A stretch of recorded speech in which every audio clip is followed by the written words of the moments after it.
Se tem uma coisa que vai marcar nos livros de história a última semana de fevereiro de 2024, vai ser um evento chamado o Massacre da Farinha. O que aconteceu em Gaza, onde mais de 100 pessoas foram assassinadas enquanto buscavam ajuda humanitária, quando buscavam um prato de comida, um pacote de farinha, vai entrar nos livros de história.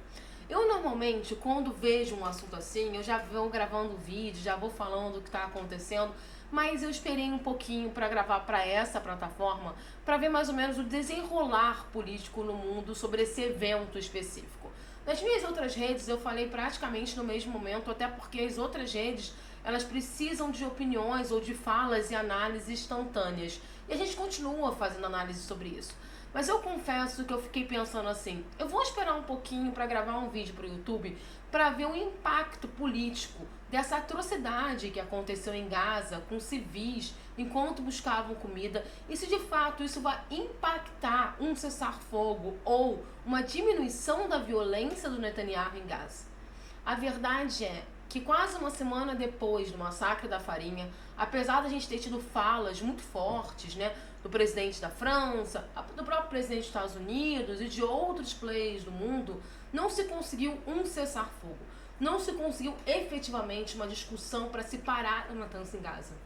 Não se conseguiu sequer diminuir a violência do Netanyahu em Gaza, que agora ataca em todas as frentes. A gente tem ataques no norte de Gaza, a gente tem ataques no centro de Gaza e a gente está tendo bombardeio em Rafah nesse exato momento que esse vídeo está sendo gravado. A mortalidade é enorme e agora é um agravante. A gente tem notícias de crianças morrendo de fome, principalmente na região norte de Gaza, que é onde ocorreu o massacre da Farinha. Essa região norte de Gaza não tem entrada de ajuda humanitária, porque Israel não permite a entrada de ajuda humanitária. O pouquíssimo que entra fica no sul. De acordo com a ONU, desde o dia 23 de janeiro não se tem conseguido mandar ajuda para o norte de Gaza, porque ou os caminhões são alvejados, ou são bombardeados, ou várias situações acontecem. E aí aconteceu essa situação emblemática, onde as forças armadas israelenses entraram com alguns caminhões vindos do Egito para o norte. Alguns chamam de emboscada, alguns chamam de perversidade.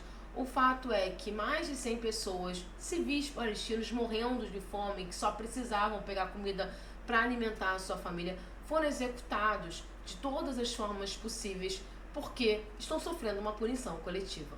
E aí o que a gente tem que pensar é por que a gente, o mundo, está permitindo a normalização dessa barbárie? Como é que a gente pode assistir aquelas cenas assustadoras das pessoas tentando sobreviver e sendo alvejadas ou sendo massacradas pela IDF e a gente continua achando que o mundo está normal? O mundo ele não está normal. Ele está muito longe de ser normal.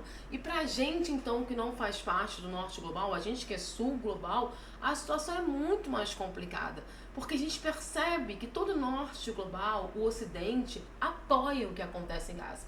E quando eu falo norte global e ocidente, eu estou falando não da população civil que está indo à rua, mas eu estou falando dos governantes que estão normalizando toda essa barbárie. Quando a gente fala de Gaza, a gente não está falando só de Gaza. A gente está falando de uma série de acontecimentos que estão acontecendo no mundo e que tem relação com mudanças das perspectivas de organização mundial e que Gaza é mais uma vítima desse processo.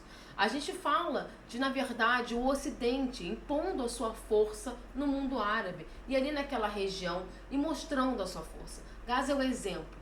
Do mesmo jeito que em outros momentos históricos, países pequenos ou regiões pequenas foram pegas para serem exemplos de força e brutalidade, exemplos no sentido de que se você fizer igual, a gente vai aí e te destrói, Gaza é exatamente isso. A aniquilação dessas pessoas em Gaza não é só um projeto do Netanyahu e da extrema-direita de Netanyahu. É claro que isso é a parte principal.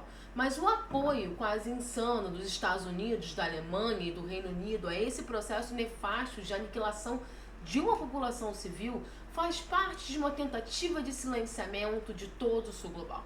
Quando as pessoas olham para aquilo, elas pensam, isso também pode acontecer comigo. Quando as pessoas veem a ONU não conseguindo dar um passo para resolver a questão do cessar-fogo ou mandar um exército de paz, a gente que é do sul global pensa, isso pode acontecer com a gente. quando a gente percebe que as regras internacionais, criadas principalmente pós Segunda Guerra Mundial, começam a ser descartadas e que as organizações internacionais elas não estão conseguindo controlar a barbárie, é impossível não pensar que o próximo alvo pode ser qualquer país do sul global. Ainda mais nesse momento que a gente tem essa mudança de governança, essa mudança internacional. Quando você tem países que tinham poder desde sempre, perdendo esse poder, eles não vão aceitar a perda da hegemonia com uma tranquilidade. Eles vão lutar para isso. E eles vão lutar dentro das regras que eles sempre conheceram, que são as regras do massacre. Se a gente parar para olhar a história da humanidade dos últimos 300 anos, todas as grandes formas de controle social, principalmente de um país sobre outro, foi através da violência extrema, do massacre ou de genocídio. O genocídio era algo comum de se fazer. O genocídio era uma prática colonizadora. Os países chegavam nos outros países e simplesmente matavam boa parte da população com a perspectiva de trazer a sua visão cultural ou trazer o novo mundo e a civilização. Uma civilização que representa morte, que representa dor. Então, quando a gente olha para Gaza e a aniquilação da população de Gaza, não é só Gaza que a gente está olhando. A gente está olhando um exemplo que pode ser dado para todo o sul global. Se me questionarem, eu vou permitir que alguém faça igual com vocês. E justamente por isso que não é à toa que a gente vê várias forças políticas muito grandes do sul global falando contra a aniquilação da população palestina. É óbvio que qualquer pessoa com mínimo discernimento vai ser contra genocídio. Mas a forma enfática como alguns países têm falado, como Brasil, China, Bolívia, entre outros, Nicarágua, África do Sul, têm falado contra a Gaza, não é só uma defesa da população palestina, não é só a defesa da soberania da população palestina, mas é a defesa da soberania de todos os países do sul global. É impossível a gente não compreender que o que acontece em Gaza pode acontecer com qualquer outra nação, que pode vir a ter a sua soberania invadida. Volta e meia, a gente inclusive vê algum país do norte global com uma certa ameaça. E a gente percebe que existe um processo de tensão muito grande no mundo no momento. A gente tem, por exemplo, dois grandes conflitos no mundo. A gente tem o que acontece no Oriente Médio, em Gaza, e a gente tem também o que acontece na Ucrânia, um conflito com a Rússia. E a gente já percebe uma movimentação, principalmente no norte global, querendo colocar os pezinhos ali na Ucrânia para resolver o problema e talvez nos levar para uma terceira grande guerra. Do mesmo jeito que a gente percebe a incapacidade pensada, é exatamente isso, dos países do norte global de só fazer nota de repúdio, mas ninguém tomar uma atitude efetiva e dizer, olha, não tem que matar uma população. O que acontece em Gaza fere todos os estatutos internacionais e fere a principal carta para mim, que é a carta que é a Convenção de Punição e Prevenção contra Genocídio. Por que para mim ela é a principal carta? Porque nessa carta diz que toda vida humana é importante, que todo povo é importante e que a gente não pode normalizar os genocídios, porque antes dessa carta os genocídios eram normalizados. Então, quando a gente vê que essa carta está sendo rasgada em nome de uma extrema-direita ou de um governo e nenhum outro país se mete nisso, porque quer ter a cartada de poder fazer o que Israel faz em Gaza também com seus inimigos ou com aqueles outros territórios que pode querer vir a invadir no futuro. Ninguém quer condenar efetivamente Israel, principalmente as pessoas do norte global, né, os líderes políticos do norte global, porque a condenação de Israel significa que eles não vão poder utilizar essas técnicas em um determinado momento. E nada impede que eles possam vir a querer usar essas técnicas em um determinado momento. A história está aí. É só a gente olhar o que o norte global fez com o continente africano, é só a gente olhar o que o norte global fez com o nosso continente sul-americano. Então, assim, existe aí, historicamente, a ampla demonstração da utilização da barbárie do genocídio para tomada de território, para tomada de países inteiros, para tomada de reservas naturais e para destruição de povos nativos. E essas técnicas que até então estavam engavetadas pós Segunda Guerra Mundial começam a voltar com força e sem nenhum pudor. E estranhamente elas começam a voltar com força justamente no período onde a gente tem uma mudança de governança no mundo, onde a gente tem uma mudança de hegemonia, onde a gente tem uma nova organização mundial. Não é coincidência a normalização da barbárie em Gaza. Não é coincidência a tentativa de normalizar o genocídio. de normalizar a morte de crianças, de normalizar a destruição física de toda uma região de um país. A normalização é para que a gente aceite como cidadão comum isso, e quando isso for feito por outro país, em outro lugar, a gente vai normalizar também e aceitar as desculpas que estão sendo dadas. Porque é isso que as pessoas fazem. Elas aceitam as narrativas. Elas aceitam as narrativas das coisas mais bizarras possíveis. E é o que acontece em Gaza. Hoje, no momento, a gente já tem um número que ultrapassa 30 mil mortos. Em alguns monitores internacionais, os números passam de 40. E a gente não compara esses números com números de outras catástrofes. A gente compara esse número com a população que vivia. Se você tem, de acordo com a ONU, 100 mil pessoas que podem estar mortas nesse momento em Gaza, numa população de 2 milhões e 300 mil pessoas, a porcentagem de mortes é muito alta.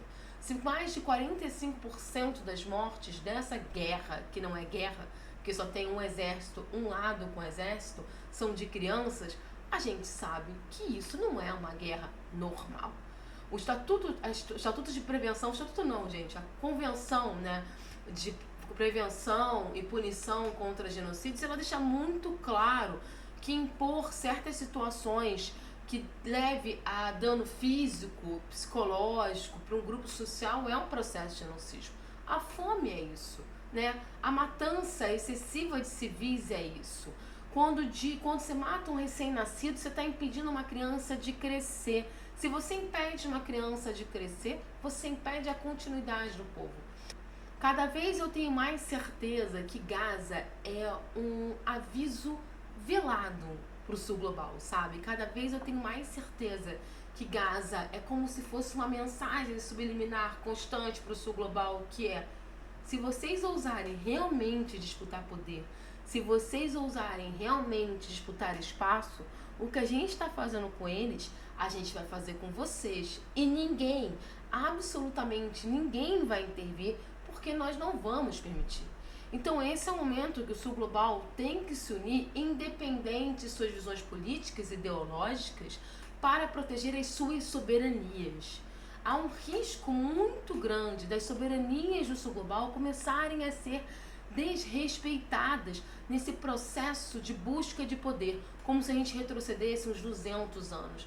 Então tá mais do que na hora da gente acordar para isso. Vou repetir uma coisa que eu sempre falo aqui: o que acontece em Gaza pode acontecer com qualquer país, porque todas as regras internacionais foram rasgadas, e a gente sabe que se tiver um player importante com veto na ONU, vai acontecer com qualquer outro país, e ninguém, absolutamente ninguém, vai interferir.